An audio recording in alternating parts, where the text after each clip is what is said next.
Ayan, magandang tanghali sa inyong lahat. Ayan, bali ngayon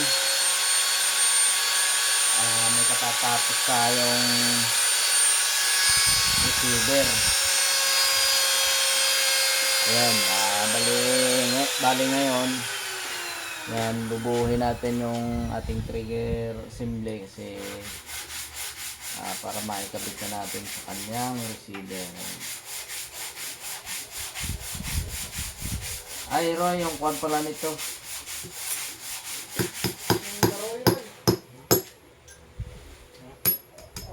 Yung hammer. Yung hammer nito pala, pakidilisan mo rin. Ayan yung ating trigger housing. Lagay natin itong kanyang spring. Ito nga pala yung sa akin, yung pinakang magbabalik nung kanyang pinakang trigger. Yung spring nga pala nga nandito sa likod. Hindi nandito sa harap. Dito natin siya nilagay. Para iba naman sa gawa nila. Tapos subukan ko unahin yung spring.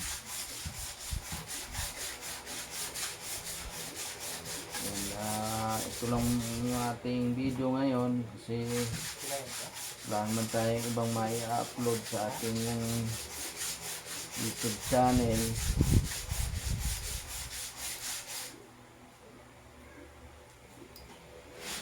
Ayan.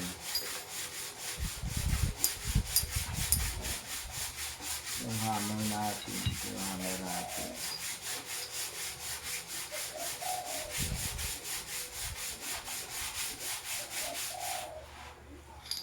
Lang wala pa ito napakinis. Sige, tayo na yung mga pala kayo mamaya mga boss. At ating papakinisin muna yung pinakang hammer niya.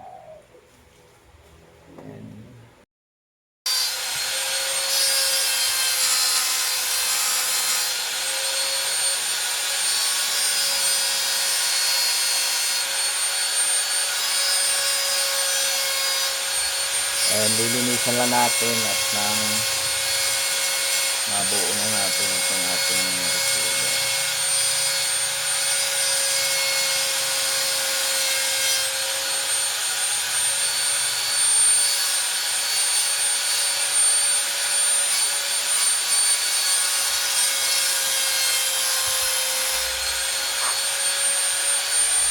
Higahan natin ang hangin para makuha ang dumi.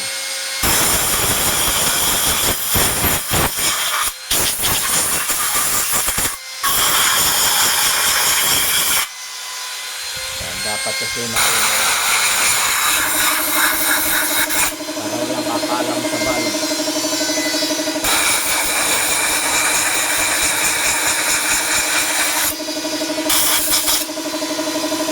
Yan, napakalaki po ng plenum natin ito mga boss. Hindi makita.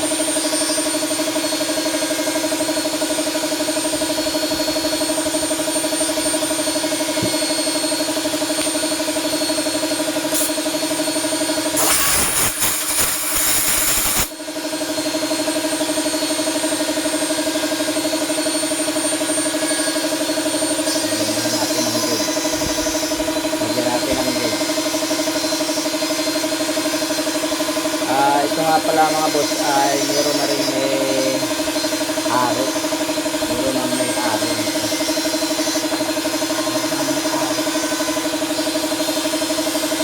Sakit natin ito. Sakit natin. Sakit.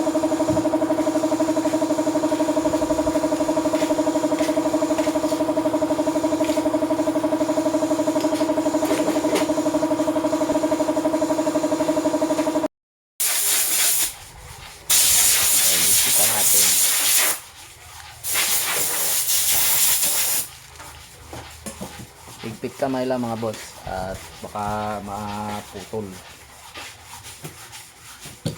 Hindi naman niya sisingaw basta-basta.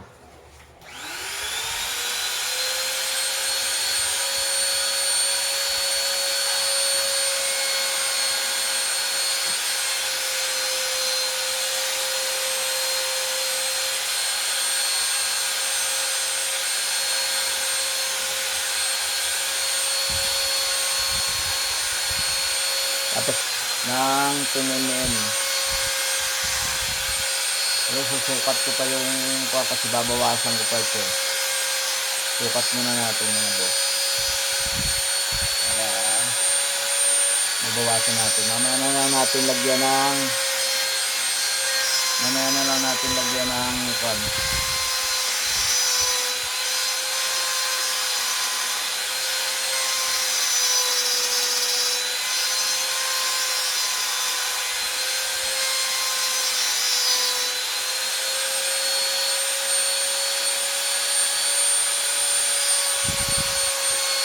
Tapos pag tayo naghigpit, huwag na natin kakagat sa gato o kakagatan ng vice grip.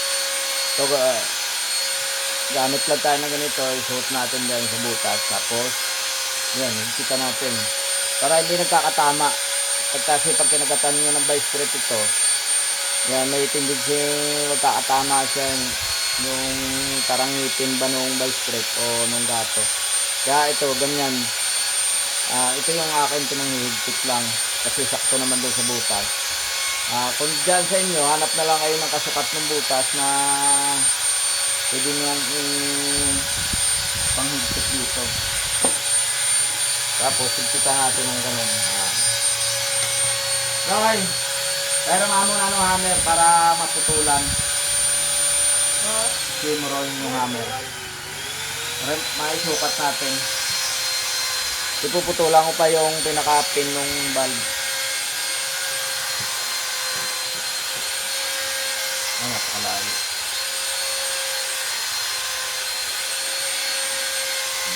Okay. Sige.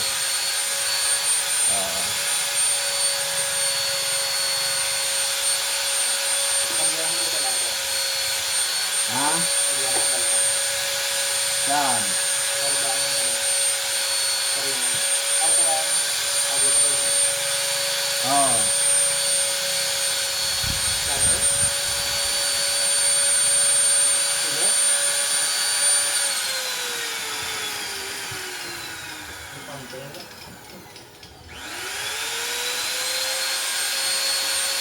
Ganda natin para sigurado.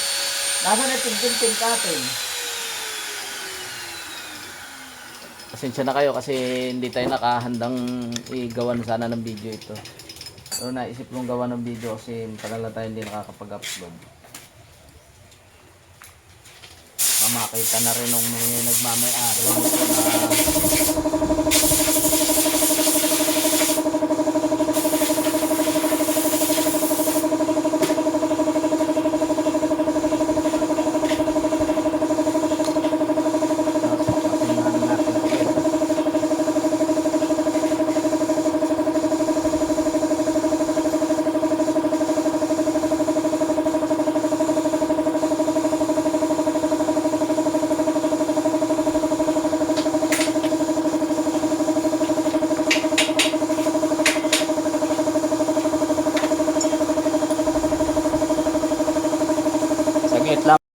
mga boss. Tuloy natin yung video natin, naputol. Bali kasi may bisita tayo kahapon na dumating. Ngayon na lang natin papatuloy. Nabuo ko na nga pala yung kuha natin, ginagawa natin kahapon. Ayan. Ito nga pala mga boss ay bali 3. Ayan. Lahat ito meron na may mga may-ari. Shoutout nga pala doon sa mga nagmamay-ari nito. Kay Sir BD ito with bat ito, kaya lang yung bat niya ay parang hindi ko kursunada yung pagkapintura ng ating gumawa ng bat, kaya siguro babaguhin natin yung pagkapintura ng 3 nga pala yan.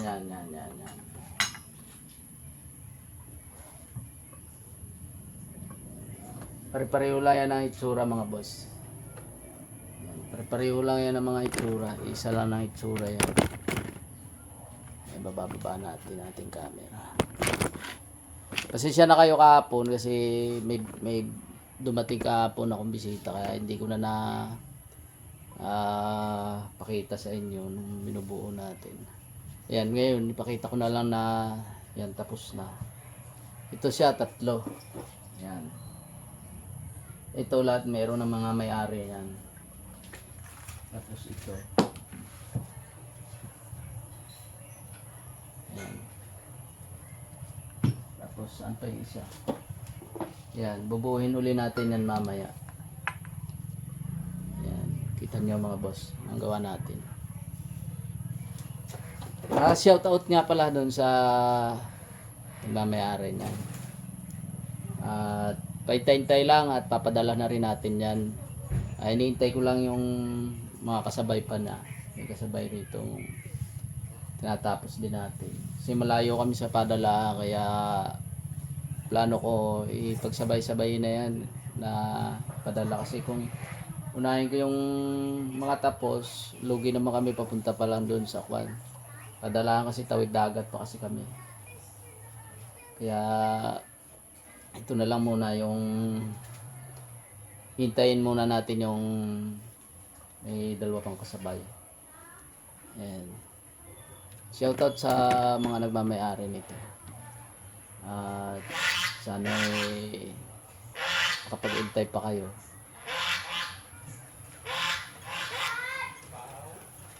May Gcash ka? May Gcash ha? Si boss mo, send ko lang si Gcash mo. Tudan? Baka may Gcash na. Tawag ibi, boss mo. Sa Gcash yung aking kwan eh. Ayan, pinakita lang natin ito sa inyo. Kasi para may upload na rin tayo. At yan, kita naman yung mga boss yung gawa na. Ay, nagpakandong pa yung batuta ko. Doon ka anak at bawal ang bata rito. Bawal na. Ayan, at ito nga, bali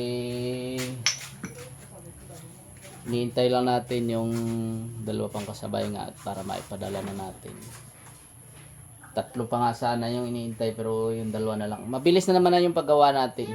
Nakakatapos man tayo ng isang araw, isang receiver. Kaya mabilis na yung paggawa natin. Ayan, at siguro hindi na natin papatagalin mga boss.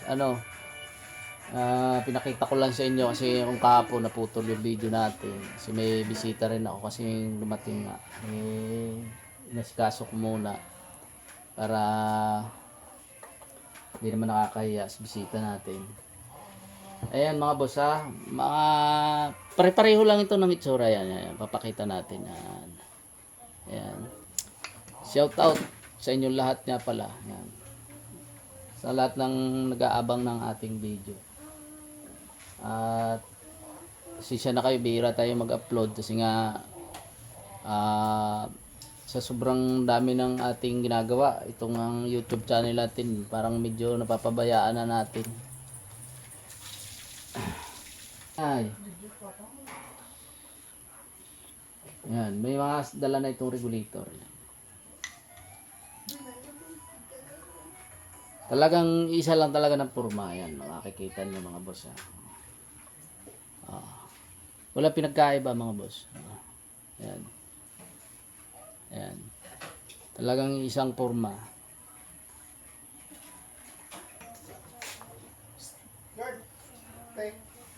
Ayan. Ito may tangke ito kasi nililigtis natin yan.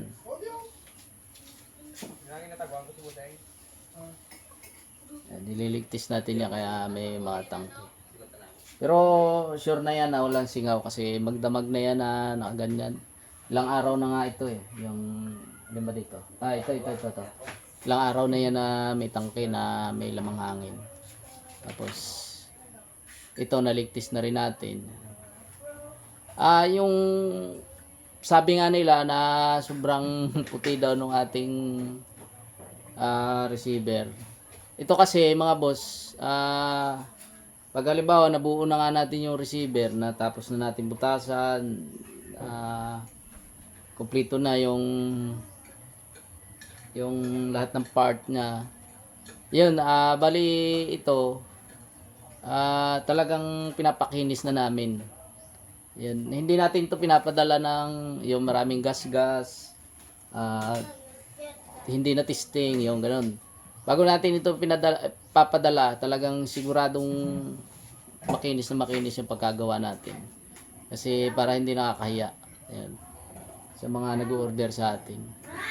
Pero yung materialis nito ay wala nito mga karton, ibalot. Yan, hanggang dito na lang at shoutout sa inyo lahat at sana hindi kayo magsawang sumubaybay sa aking mga video na ginagawa kahit bihira na tayo mag-upload. Ayan, at pasensya na kayo at bihira tayo makasagot nga pala doon sa mga comments ninyo kasi nga yun na sa sobrang dami nating ginagawa. At yun, hanggang dito na lang at shoutout sa inyo lahat. Bye-bye.